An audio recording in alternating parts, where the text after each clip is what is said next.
today's video guys, ayan, nagkiningkoy na naman tayo guys kasi nga sasamahan ko ang pinsan ko para mag-update ng kanyang email sa kanyang TIN number at saka mag-transfer ng kanyang RTO sa BIR mga madi, di ba? Kaya ayan, nagmamadali ako ng bongga mga madi kasi alam mo naman ang mga Pinoy, ang usapan na 8 AM napunta na sa 1 PM. Charot!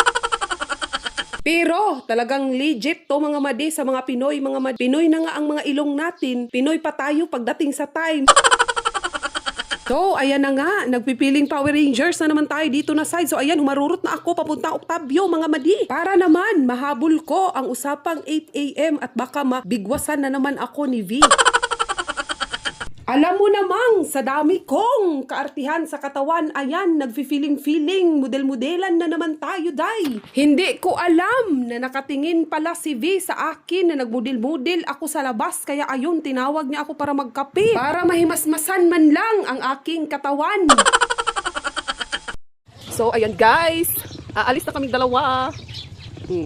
Ayan na nga, humarurot na kami ni V at napadaan na naman dito sa trending na Crossing Repolyo. Ayan, wala nang masyadong tao mga madi. Guys, andito na kami. Andito na kami sa Martes. Sa BIR.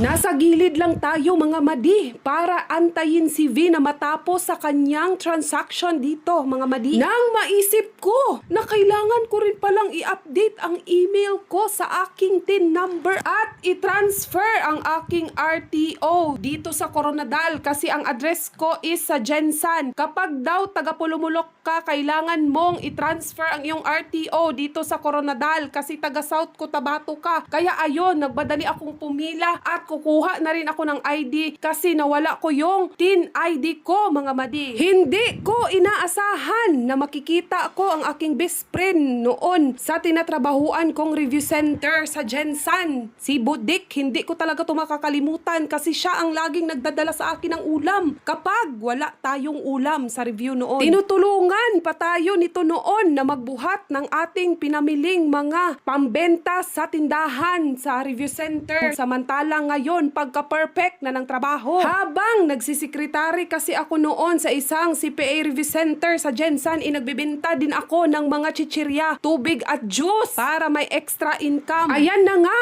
habang pauwi kami ni V, nakakita kami ng itong balanghoy. Iwan ko, ano ba tong balanghoy na to? Basta balanghoy, masarap to. Kaya ayan, bumili kami. Ay, hala, naka-videoar na daites sa Shotaka. Tagain na pa try. Ay, so